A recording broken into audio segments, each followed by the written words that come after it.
errado aí. Eu demorei a pedir ajuda, talvez por orgulho, por ignorância. Isso acontece muito com as pessoas ainda? Sim. Geralmente, as pessoas afetadas com o comportamento daquela pessoa que está passando por esse processo é que, às vezes, nos procuram. E eu sempre coloco o seguinte, para essa pessoa vir, é importante que ela queira, porque se ela não quiser, ela não entra em terapia.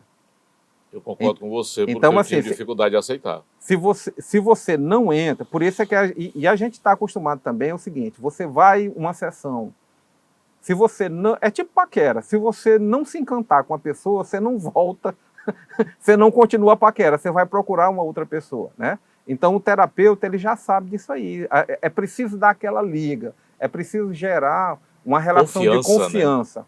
Tá? Tem de ter uma vinculação. Se não houver isso aí, a terapia ela não acontece. E se ela não acontecer, vai ser só uma amizade. É verdade, eu vivi isso. Doutor Jean tem formações em Tanalogia, EMDR, barras de Assis, constelação familiar e constelação estrutural. É instrutor gestacional da Caixa Econômica Federal e professor de gestão. Tanalogia é o estudo científico da morte. Ela investiga os mecanismos e aspectos florescentes da morte, tais como mudanças comportamentais que acompanham o período após a morte, bem como os aspectos sociais e legais mais amplos. Doutor Jean, explica um pouquinho essa ferramenta, essas técnicas para a gente entender mais sobre. Tá. A tanatologia ela é importante porque quem lida com perdas, né? E todos nós lidamos com perdas, Cândido. A gente precisa entender os processos que acontecem de mudanças da gente nessa elaboração do luto. Então vamos entender perda, não só aquela perda física, a morte de alguém, a morte de um parente, mas vamos entender muitas vezes um casamento desfeito é uma perda. Uma amizade desfeita, ela é uma perda também. Então a tanatologia ela lida com essas perdas, é a elaboração do luto. Então, para a gente ter um entendimento de como é que se lida com esse luto, com essas etapas do sofrimento, como que se dá, uma criança se deve ou não se deve levar para o velório, né, para ver o enterro da avó, para ver o enterro do pai. Então, É melhor levar? É melhor levar. Pergunta se ela quer ir. Se ela quiser ir, leva. Se ela não quiser, não leva. Porque depois aquele vazio vai ficar nela o tempo todo. A pior coisa que acontece é quando um parente da gente desaparece e você não tem a certeza de que a pessoa realmente morreu. Fica um vazio muito grande. Quer seja uma pessoa afogada, quer seja uma pessoa que simplesmente desapareceu. Tá? Então sempre fica aquela esperança que em algum momento aquela pessoa volta. E esse luto, ele não é elaborado. Então a tanatologia, ela trabalha isso aí. E na psicologia a gente lida o tempo todo com isso, né? Com essas perdas. E funciona como um ferramental que a gente tem para poder auxiliar as pessoas que nos procuram, né? Com essas perdas. Quer seja a perda física, quer seja uma perda simbólica, como no caso de um casamento. Às vezes a própria separação ela representa um luto também. Se para casar representa um luto, porque você saiu, né, mudou de status da solteirice para casado, você teve perdas ali. Você teve ganhos no casamento, não resta dúvida. Quando você sai do casamento para a separação, você também teve uma perda. Aí você tem de lidar com esse luto e aprender a lidar com isso aí, tá? Então, por isso é que é importante a gente ter o conhecimento disso. Interessante você falando aí da morte e perda. Eu não me dava conta do quanto isso era importante. Eu perdi meu pai e resolvi não acompanhá-lo até a minha cidade, né? Estando aqui em Teresina. Depois eu tive que fazer um esforço danado para encontrar o túmulo. E nas terapias, isso foi encontrado com muita facilidade, eu falando do meu pai. E aí foi claro para o terapeuta encontrar de que era uma grande perca. É como eu era muito jovem, é como se meu pai tivesse me abandonado. Eu não aceitava como um abandono, porque ele tinha morrido. Mas assim, depois que eu tomei consciência, realmente é como se meu pai tivesse me abandonado, né? Ele foi embora e me deixou ainda muito pequeno. Interessante, né? E tudo isso é possível tratar, é possível, né? É possível, E as né, melhorar. consequências que isso traz, né, Cândido? as consequências. Então, dependendo da época em que você trabalha, às vezes todo mundo tem uma criança ferida dentro de si, né? Então, tem aspectos, às vezes, que a pessoa ela tem 60 anos de idade, mas ela tem um trauma que foi de quando ela tinha 5 anos. E aquilo dali permanece vivo dentro dela. Eu sempre gosto de falar o seguinte, aquilo que você engole vivo, ele não morre, ele continua vivo dentro de você. Não importa a idade que você tenha. Então, por isso é que é importante a gente digerir as coisas. Esse digerir significa exatamente você colocar nos determinados arquivos. Aí é o arquivo de memória, que quando você precisar, aí você puxa. Acesse essa memória. Interessante. Levei um tempo para entender que tem essas gavetas. Tem gavetas. Interessante, Muito, né? Eu achava muitas. que a mente era só um mundão. Uma mente, algo muito complexo, muito grande, muito possível, muito impossível, enfim. Era uma coisa, várias vezes que eu via. Hoje eu vejo a coisa com mais facilidade, com limites, né? Com tamanhos, né? É mais fácil, né, da gente se trabalhar. Com certeza. De médico e louco, todo mundo tem um pouco? Eu acredito que sim. Eu acredito que sim. Vem, inclusive, aquela máxima também, que de perto ninguém é normal, né? Então tem muito isso aí. Se você for ver o que caracteriza uma pessoa louca, dita louca, ela fugir da curva da normalidade. Então, qualquer coisa que se faça, que se saia dessa curva, é considerado como anormal. E todo mundo, em algum momento da vida, você tem uma situação, você tem alguma coisa que você foge. Agora, se você foge quase que 100% do tempo, aí você é considerado anormal. Tá certo? Mas foge de um assunto, de um tema, ou das coisas. Você se desequilibra totalmente e sai o cândido, sabe? O cândido convencional, né? O cândido profissional. Porque a gente, o tempo todo a gente está representando papéis. E a gente tem papel de filho, a gente tem papel de irmão, a gente tem o papel de marido, tem o papel de empresário, tá? E se espera, no papel de empresário, que o Cândido haja de determinada forma. Se o Cândido, no papel de empresário, começar a agir no papel de filho, então tem algo de anormal com o Cândido. Percebe? Então, assim, existem sutilezas que faz com que a gente comece a perceber determinadas coisas a partir dos papéis que a gente representa na vida. Tem um poeta que diz, como são maravilhosas as pessoas que a gente conhece pouco. Faz sentido também isso? Olha só, exatamente, porque você não... voltando àquela situação da pandemia. Na pandemia, a gente foi forçado a conhecer facetas de parceiros e parceiras nossos que nós não conhecíamos. Né? E o tempo que a gente teve de estar junto. Né? Uma coisa é eu passar 2 horas com minha mulher, outra coisa é eu passar 24 horas com ela. Aí não tem como a gente negar o que a gente é, né? Não tem, a máscara cai. A máscara, ela cai. Né? A máscara, ela não se segura por muito tempo, porque outros papéis vão aparecendo, eles vão surgindo. Ninguém consegue ser ator o tempo todo, não, né? Consegue. Desensibilização e processamento por movimentos oculares. Certo. Também conhecido pelo acrônimo de origem angrófona, EMDR. EMDR. Método de psicoterapia desenvolvido por Francine Shapiro. Essa mesmo a pronúncia desse cabra? Francine Shapiro, dessa mulher. Francine Shapiro é uma mulher, não é? Uhum. Na década de 90, na qual o paciente é solicitado a recordar imagens angustiantes. O terapeuta, então, direciona o paciente para um tipo de estímulo sensorial bilateral, como movimentos oculares de um lado para o outro ou toques manuais. Está incluída em várias diretrizes baseadas em evidências para o tratamento do transtorno de estresse pós-traumático. Doutor Jean, quando se deve aplicar essa terapia, ela trata realmente o quê? Traumas complexos? Traumas, transtorno do estresse pós-traumático, fobias de forma geral. Se você for observar, as fobias que a gente tem, elas advêm de uma situação traumática. Então, medo de avião, medo de altura, medo de rã. Em algum momento, a gente foi exposto a determinadas situações que causou um trauma, e esse trauma nos congelou.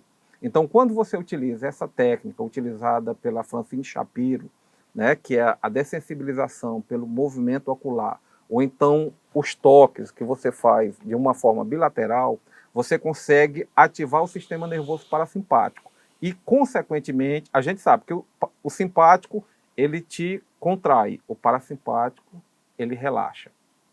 Né? Então, o movimento que a gente tem do corpo, são as reações normais que a gente produz. Então, artificialmente, quando você faz um movimento bilateral ou o movimento visual ativado, você produz uma ativação do sistema nervoso parasimpático e a pessoa ela relaxa. Tá? Então, ele é muito utilizado essa técnica para situações de fobia. Medo de avião, várias pessoas eu trabalhei, né? A fobia de altura, o medo de avião, trabalhando isso aí, né? Com essa técnica. E o mais interessante, ela não é uma técnica prolongada. 1, 2 sessões é o suficiente. Tá? Aí ele dá uma limpada, porque ele limpa o trauma. Aí nesse trauma ele vai estar limpando a parte da emoção, a sensação corporal. Cada trauma que a gente tem, pessoal, ele se manifesta numa sensação corporal. Né? Em algum lugar do corpo da gente fica travado quando você tem o trauma. E note que muitas vezes a época que a gente mais tem trauma é na primeira infância, de 0 a 3 anos, quando a gente está começando a andar, quando a gente cai, quando a gente pega choque, né? Só que você não consegue verbalizar que o teu cérebro ele ainda não está preparado da parte da linguagem. Ele ainda está em desenvolvimento. E você não consegue lembrar esse aspecto da linguagem para você verbalizar e dizer o que é que aconteceu. Você chora. Só que o corpo ele reagiu.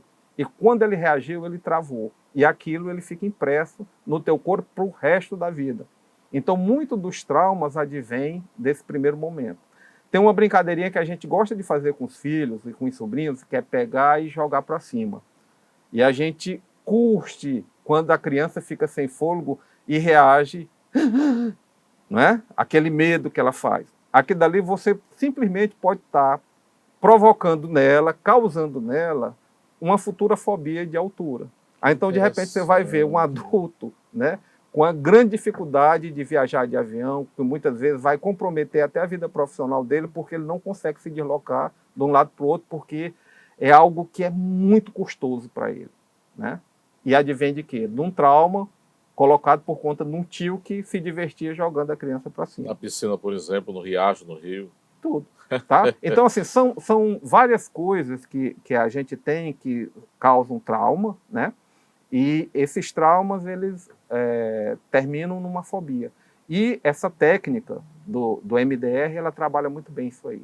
Para mim, eu acho que é a técnica mais eficaz que existe para a situação de estresse pós-traumático. Tanto é que ela é muito utilizada em catástrofes, né? Tragédias, tsunami. No 11 de setembro, ela foi amplamente utilizada nos Estados Unidos, tá? Com os bombeiros e para todas aquelas pessoas que vivenciaram aquela situação traumática da queda das Torres Gêmeas. Olha aí, que papo rico, interessante. E daí mais tarde nós vamos bater um papo aqui sobre vinho, hein? Fique ligado aí, vai ter várias dicas aí do Dr. Jean, ele é especialista nesse tema.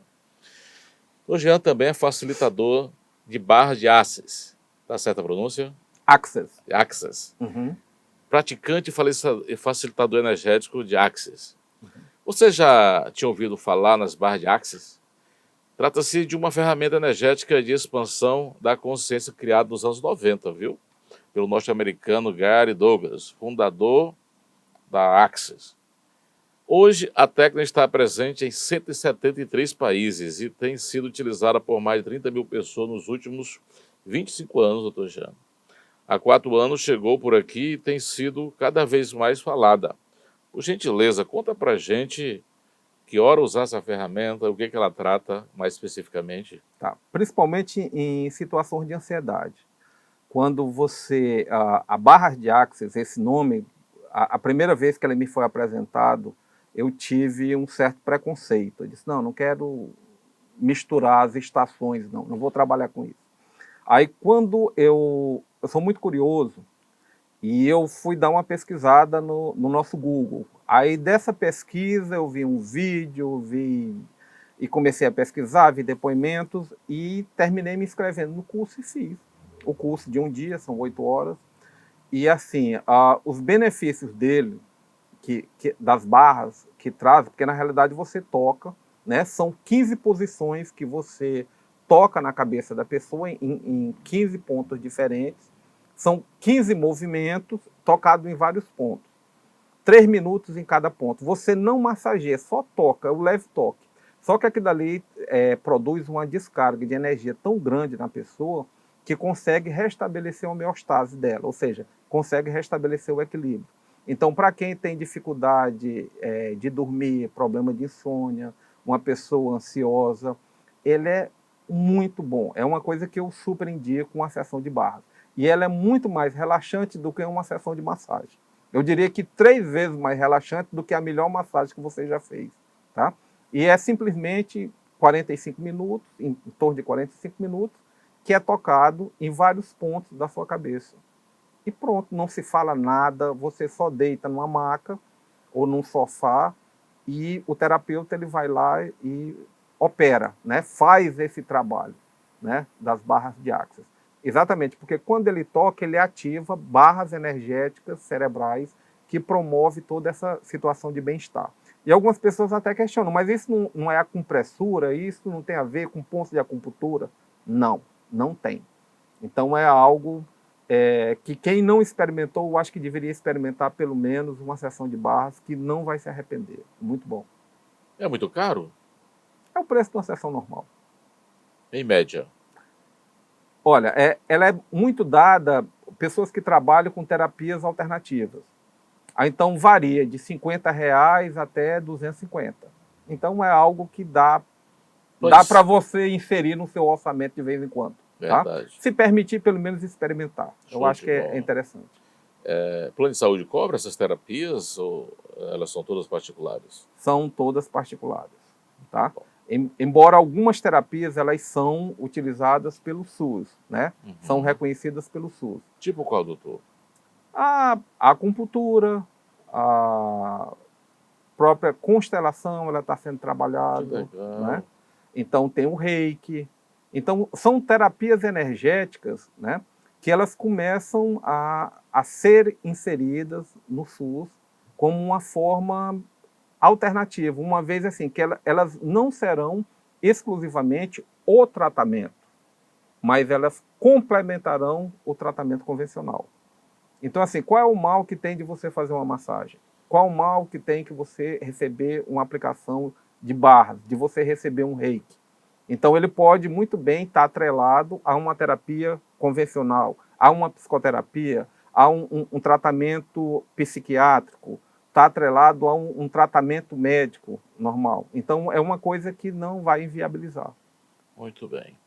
Doutor Jean é psicólogo clínico, faz orientação vocacional e trata os transtornos da modernidade em adultos e faz terapia de casal também. Constelação familiar, doutor Jean. Constelador sistêmico. Constelações familiares e tridimensionalidade das relações. A maioria dos nossos problemas são oriundos da nossa relação familiar. Sim. O filho, por amor cego, adota reações e suporta cargas que lhe dificultaram a vida de adulto. As constelações trazem rapidamente à luz a dinâmica que causa o sofrimento e, se lhe forem dadas as circunstâncias apropriadas, podem ser corrigidas imediatamente. Que interessante, eu particularmente já fiz algumas sessões e fiquei encantado com os resultados. O senhor tem assim um case, um exemplo para contar que pode ser contado para a gente, mesmo sem citar nomes, só o caso, para ilustrar essa ferramenta, o que ela pode trazer, tanto para as pessoas, para os casais, as famílias, como na estrutura das organizações empresariais? Quando a gente trabalha a constelação familiar, a gente vai obedecer os 3 princípios básicos, né? Que, se você for ver, são os princípios das relações pessoais, que é o pertencimento, que é a ordem e que é o equilíbrio entre dar e receber. Então, qualquer relacionamento, se você não aceitar a pessoa como ela pertencente àquele relacionamento, faz parte de um casal, ela faz parte de uma família, se essa exclusão for feita, você vai notar um certo desequilíbrio. Na família como um todo? Na família. Como um todo. Como um todo, porque é como se fosse uma consciência familiar que une aquela família. Ela é muito forte, tá? Então, o pertencimento ele é muito importante. Tem outra coisa, é você obedecer à ordem. Quem foi que veio primeiro? Foi o pai e a mãe. Depois veio quem? O filho mais velho. Depois o segundo filho. Depois o terceiro filho. Depois o filho caçula. Quando o filho caçula começa a agir como se ele fosse o mais velho, ou o filho do meio não respeita o primogênito, aí você vai ver uma disfuncionalidade familiar e muito conflito. Interessante, hein? Outro aspecto é tem o casal, o pai e a mãe, e tem uma filha. E simplesmente o pai, tudo que vai decidir na família, chama a filha e não a mãe. Então, no momento em que essa filha ocupa o lugar da mãe, a mãe se infantiliza. Interessante, né? E fica como se fosse uma criança. Então, ninguém considera, ninguém chama na hora de fazer uma compra, ninguém consulta na hora de comprar um carro, ninguém consulta na hora qual é a cor que a gente vai pintar a sala, porque é como se existisse um casamento entre o pai e essa filha. Na realidade, não é uma situação erótica, tá? Mas é uma situação de você colocar alguém no outro local. Então, quando essa ordem não é obedecida, aonde é que está a ordem aí? Marido e mulher. Questão de marido e mulher, quem resolve é o marido e mulher. Então, o filho entrar para resolver um problema de casamento dos pais é uma arrogância muito grande isso aí. E cria um conflito muito grande. Os problemas que acontecem do casal têm que ser resolvidos pelo casal. Os filhos não podem interferir nisso aí. Uma situação do filho primogênito, quando ele não é respeitado como sendo o primogênito, isso aí vai gerar uma confusão. Às vezes tem até um caso de um aborto, né? Um aborto espontâneo. O primeiro filho foi abortado. Aí o segundo filho é o que é considerado primogênito. Ele não é o primogênito, ele é o segundo filho. Só que ele simplesmente carrega uma carga energética como sendo o do primogênito. Então, quando isso não é visto e as constelações ela traz isso aí você vai pôr na ordem. O outro aspecto é a relação entre dar e receber, o equilíbrio entre o casal, né? Marido, mulher, um ama mais do que o outro. Aquele que ama mais do que o outro, ele termina cobrando uma retribuição que o outro não é capaz de dar. Como não é capaz de dar, esse que não é capaz de dar, ele se sente sufocado por tanto amor que ele recebe.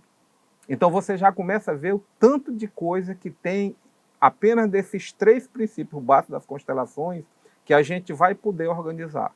Constelar significa, na realidade, pôr em ordem. Tá? Isso aí vem de uma tradução do alemão, né, Familienstellung, que ele, quando foi para o inglês, ficou Family Constellation, e Family Constellation para o português ficou constelação familiar. Mas, na realidade, é um termo em alemão que significa pôr em ordem, organizar.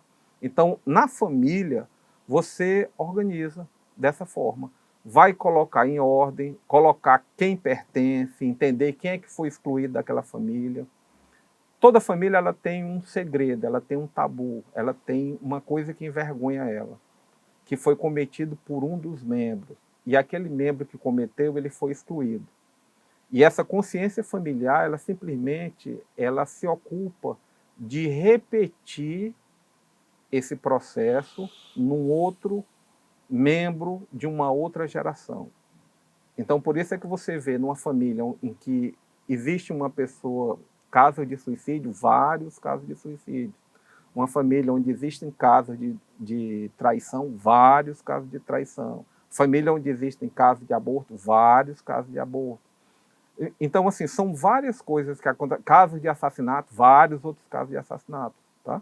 Então, são padrões que, se eles não forem sanados numa geração, na geração seguinte, eles se repetem como uma forma dessa consciência familiar restabelecer essa ordem, restabelecer esse equilíbrio. Isso então pode ser curado, pode ser tratado de tal forma que isso não se repita mais no sistema familiar. Exatamente. Por isso, às vezes, e não precisa ser todo mundo da família participar de uma constelação. Olha aí que interessante. Né? Basta uma pessoa que esteja envolvida diretamente com o problema. Vamos supor, se eu tenho uma dificuldade de relacionamento com minha mãe, então basta eu ir lá e fazer essa constelação. Minha mãe não precisa estar presente. Lá onde ela estiver, ela vai ser afetada. Ah, mas eu tive uma dificuldade de relacionamento com meu pai e meu pai já morreu. Não importa. Na constelação não existe temporalidade, não existe espaço. Então, se você constela uma coisa aqui, a pessoa ela pode estar lá no Japão, ela vai ser afetada por aquilo. Que interessante Tá? essa ciência. Então, hein? é algo assim, é um estudo, né, que eu acho que vale a pena se conhecer também. E ele tanto pode ser utilizado na família, como ele também pode ser utilizado na organização, nas empresas, né? Empresarialmente. Empresarialmente. Só que você não vai mais constelar pai, mãe, irmão. Você vai constelar lucro, prejuízo, clientes, fornecedores, né? Mercado, concorrentes. Aí você vai ver como é que esses elementos eles interagem, né, sistemicamente. E como é que você pode ver a solução a partir de uma questão, problema que você tem. Isso é muito usado, doutor, nas corporações? Ele está sendo usado, ele é muito utilizado na Europa, né? Inclusive nas grandes marcas, né? Quando eles vão fazer lançamento de mercado, eles utilizam muito as constelações sistêmicas, exatamente para ver qual é o movimento que tem. Não é que ele seja determinante de uma escolha, mas é mais um dado, mais um subsídio para uma tomada Muito de decisão rico. do líder. Isso é mais espiritual ou mais ciência? Eu diria que ele tem muito mais a ver com espiritualidade, né? Quando a gente trabalha com as constelações, a priori a gente não entende direito, mas você vai ver que existe uma certa energia, existe algo espiritual ali, que essa consciência, essa informação é uma forma energética de comunicação e dados que vêm para a gente. Então eu considero dessa forma. Embora muita gente coloque assim, não, isso aí é uma pseudociência. É uma pseudociência, porque ela não está comprovado a partir do positivismo científico, mas que tem um aspecto muito forte, e o aspecto forte positivo que eu acho é o alívio que ele dá para quem participa de uma sessão dessa. Então, assim, não vai ter positividade no mundo que vá garantir isso. O alívio que você tem, porque é toda uma terapia fenomenológica, né? Então é o fenômeno que se configura ali naquele momento. Então, isso é que importa. Doutor Jean também ajuda casais, faz terapia de casais. Doutor, dê uma canja aí pra gente. Conte como é que isso acontece, não é? Como você ajuda as pessoas a viverem melhor. Tá? Uma das coisas que a gente observa nos casais é que, com o passar do tempo, existe um distanciamento. E isso aí é natural, isso aí é hormonal, né? Acontece em todos os casais. O grande problema é que esse distanciamento ele vai se acentuando de uma forma tal que, de repente, esse casal ele não se comunica mais, ele tem dificuldade em se comunicar. E aquele carinho que existia antes, aqueles beijos, aqueles cheiros, aqueles afagos, eles vão sumindo, vão se distanciando. E uma das dicas que a gente dá em terapia de casal é você trabalhar com o que a gente chama da técnica do pequeno mimo. O que é esse pequeno mimo? É uma gentileza que você faz. Por quê? Porque quando você faz uma gentileza a alguém, essa pessoa ela vai querer retribuir. E essa retribuição, se ela não faz, aqui dali para ela vai ser sofrível. Então ela prefere retribuir a gentileza a continuar sofrendo, porque é como se existisse um descompasso entre os dois. Eu recebi algo, eu preciso devolver. Eu recebi algo, eu preciso retribuir. E esse pequeno mimo, ele não representa um presente, um regalo grande, mas uma coisa pequena, e muitas vezes que é significativo. É um chiclete que você viu da época que vocês namoravam e você compra para a pessoa. É um bombom sonho de valsa. Não é uma caixa de bombom. É um bombom sonho de valsa que você entrega para a pessoa. É o fato de você ir para... De repente você vai na geladeira, você vai na cozinha, sem a pessoa pedir, você traz um copo d'água ou traz um suco. Doutor Jean, você é especialista em ajudar casais também, não é? Como psicólogo, como terapeuta. De que técnica você se vale para ajudar as pessoas que o casamento já não está mais tão interessante? A gente faz uma reerotização desse casamento. como é que é feita essa reerotização? É uma técnica bem simples que qualquer pessoa pode fazer. A gente percebe que no primeiro momento do casamento, na fase de namoro, né, na fase de lua de mel, o casal ele está muito próximo, então ele estava muito envolvido, tem muito beijo, muito cheiro, muito afago, aconchego e tudo mais. Com o passar do tempo, a rotina vai fazendo com que haja um distanciamento desse casal. E esse distanciamento ele é provocado tanto pelas situações do dia a dia, quanto hormonalmente ele vai diminuindo. Os hormônios de bem-estar, o hormônio de prazer, isso aí é normal, tá? Só que, às vezes, o casal ele se distancia tanto que ele não consegue mais conviver e ele tem grande dificuldade de se relacionar e de se comunicar. E uma das formas que a gente tem para reerotizar esse relacionamento é exatamente a técnica do pequeno mimo, ou pequeno regalo, que ele consiste numa gentileza que você faz. Porque na hora que você faz uma gentileza, o outro ele se vê obrigado a retribuir. Isso aí, psicologicamente, se ele não retribui, ele se sente mal, tá? Então, o que é que a gente sugere? É a pessoa, ela de repente vai, quando for às compras, ela compra, sei lá, uma fruta que a pessoa gosta, um doce que ela gosta, um chocolate, um bombom. Não comprar uma caixa de bombom, mas comprar um sonho de valsa. Comprar um chiclete que eles compravam na época de namoro. Então, qualquer coisa assim que seja pequena, é uma gentileza. Às vezes, o simples fato de você ir na cozinha e trazer, sem a outra pessoa pedir, um copo d'água ou um copo de suco, isso aí já vai gerar nessa pessoa uma necessidade de retribuir esse carinho, de retribuir essa atenção. Então, uma coisa tão simples dessa, às vezes ela é capaz de reativar aquilo que estava adormecido no casal. É a simples técnica do pequeno mimo. Então, se você não fez, experimenta fazer para você ver como ela é eficaz. E onde é que entra o vinho aí, doutor? Tem um lugar, tem um espaço para o vinho? Aí do espaço para o vinho sempre tem, né? O vinho ele é interessante porque ele é um vasodilatador.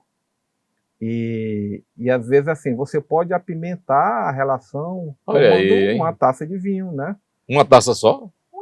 Uma taça e meia. Não vai tomar muito, não, porque é para esquentar, para dar um fervor no romance, na relação. Gostei desse fervor que você falou aí. Dr. Jean estudou na Pontifícia Universidade Católica de Minas Gerais, na Universidade Federal do Piauí, no IBPEX, Instituto Brasileiro de Pós-Graduação e Extensão, e na Faculdade Santo Agostinho. Dr. Jean é enófilo, certificado pelo W72. Vocês vão entender daqui a pouco o que significa essa sigla. Dá cursos mensais de degustação e harmonização de vinhos. Vamos fazer agora uma pausa para pegar o vinho, né, para ir no banheiro. E nós vamos bater esse papo agora sobre vinho, que eu acho que vai ser muito gostoso. Muito legal. Você que é muito entusiasmado com esse tema, né, e é um grande degustador e tomador de vinho. Tomador, degustador, bebedor.